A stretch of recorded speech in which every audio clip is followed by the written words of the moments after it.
The house felt unnervingly quiet, almost like it was holding its breath. The kind of silence that didn't belong, not in a home that used to pulse with the rhythm of daily life. It was well past midnight, and Hannah, my wife, still hadn't returned. A tight, anxious knot twisted in my stomach, something I kept trying to dismiss, but it refused to loosen its grip. Earlier that day, she'd mentioned a work dinner in passing, her tone smooth, too polished to feel authentic. There was something scripted in how she said it, too deliberate, too calculated. I glanced at my phone for what must have been the 50th time. No missed calls, no new messages. Just the glow of the screen and a suffocating silence that clung to everything like mist. The ticking of the wall clock grew louder in the stillness, echoing through the dim light of the living room where I sat, waiting. Time seemed to stretch unnaturally, minutes dragging by. Then, sometime after 2 a.m., I finally heard the low hum of her car pulling into the driveway. My chest tightened. For a second, relief flooded in, only to be chased immediately by a rising dread. I wasn't even sure what I hoped for anymore. The front door creaked open. Her keys jingled. The click of her heels on the hardwood floor followed. The soft rustle of her coat sliding off. But her movements weren't fluid, they were hesitant, unsure, like someone uncertain if they were welcome. From the shadowed corner of the living room, I watched her silhouette take shape under the weak orange glow coming from the streetlight outside. She paused at the entrance, hesitant, nervous. I reached over and flicked the light on. She froze. Her breath caught. Her eyes went wide, like a child caught sneaking back inside too late. The calm she usually wore like armor cracked instantly. She stepped back slightly, her face draining of color. Her lips parted, searching for something to say, but nothing came out. Not yet. Late night, I said evenly, my tone too calm to be casual. I didn't move from the armchair, one hand wrapped around a glass of scotch. My stare held hers, unwavering. She swallowed hard, the tension visible in the way her throat tightened. I told you it was a work dinner, she said softly. I remember. I raised my glass a fraction before taking a slow sip, letting the silence between us grow dense, like smoke filling the room. Funny thing, though, most work dinners don't leave lipstick stains on another man's collar. Her face broke. Instinctively, her hand flew to her neck, fingers brushing against the faint trace of her lipstick, still visible, still damning. The air thickened. Everything we weren't saying weighed down the room, but the truth didn't need words. We both already knew it. Daniel, she began, her voice catching. I can explain. Don't. I stood up, slowly, deliberately. I placed the glass on the table with a soft clink that sounded deafening in the silence. I moved toward her, calm on the outside, while a storm brewed beneath my surface. She took a step back, as though distance might protect her from what was coming. Don't insult me with lies you know I won't believe, I said, voice low but firm. Just tell me, who is he? She opened her mouth, closed it, tried again, nothing. Just silence. She looked trapped, caught in a corner she could no longer talk her way out of. I made a mistake, she said finally, tears spilling faster than her words. It didn't mean anything, Daniel. It was a stupid, one-time thing.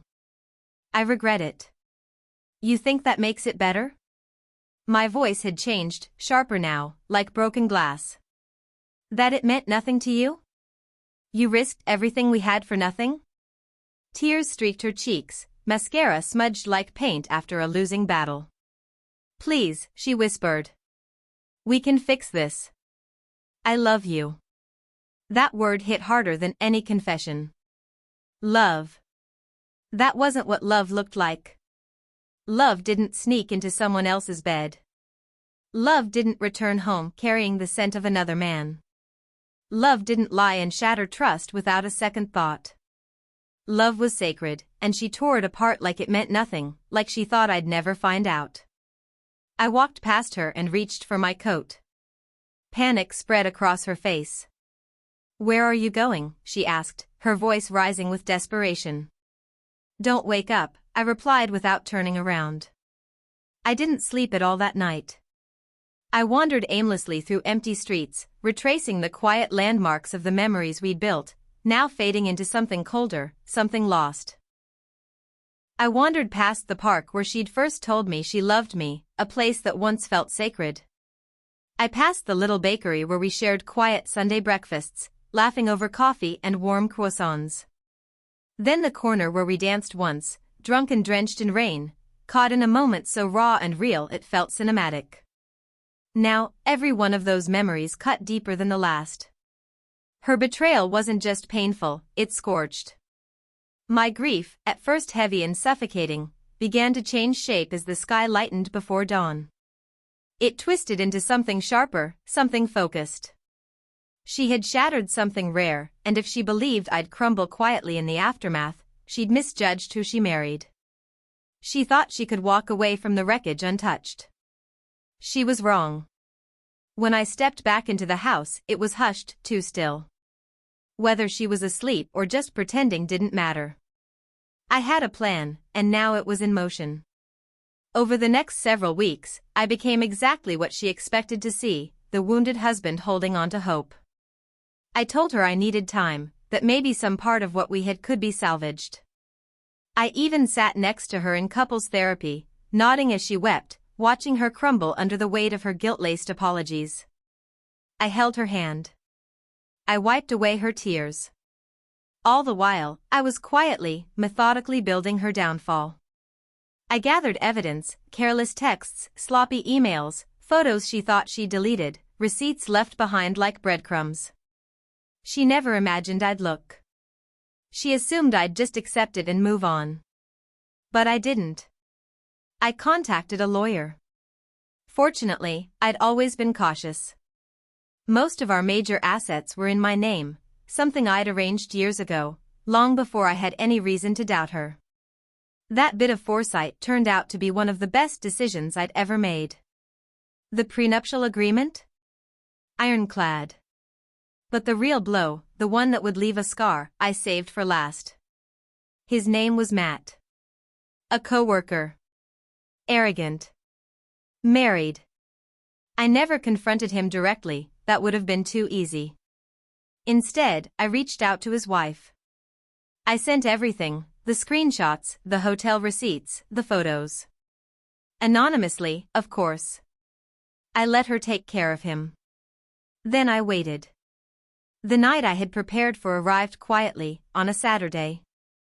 I suggested hosting a dinner, something small, familiar, with our closest friends.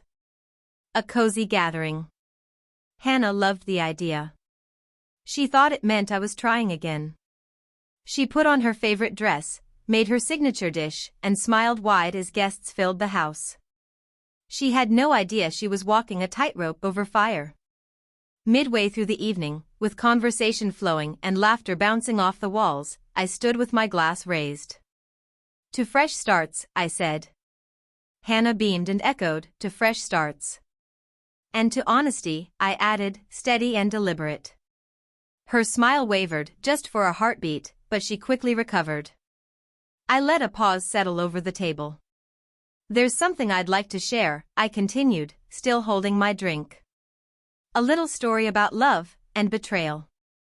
The room went silent. Heads turned toward me, faces shifting with curiosity.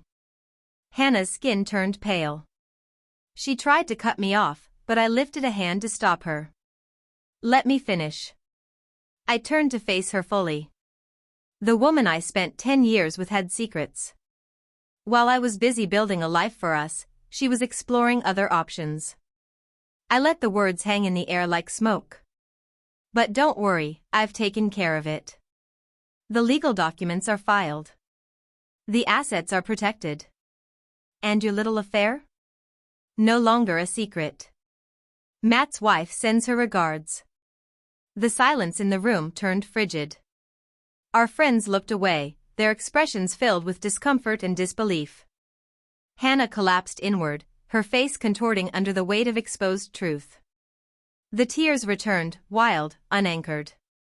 But I felt nothing. She had made her choice a long time ago. The guests didn't linger. One by one, they muttered their goodbyes and slipped out into the cold night. Hannah tried to speak, to plead, to explain, but I'd stopped listening. When she finally packed a bag and walked out the door, I didn't feel rage. I didn't feel sadness. Only stillness. It wasn't the ending I once imagined, but it was the one she chose. Sitting alone in that quiet house, wrapped in the soft hush of midnight, something hit me with striking clarity. I was free. Free to begin again. To rediscover who I was before betrayal became part of my story. Free to find someone who understood what loyalty meant, someone who would never mistake comfort for love or impulse for passion.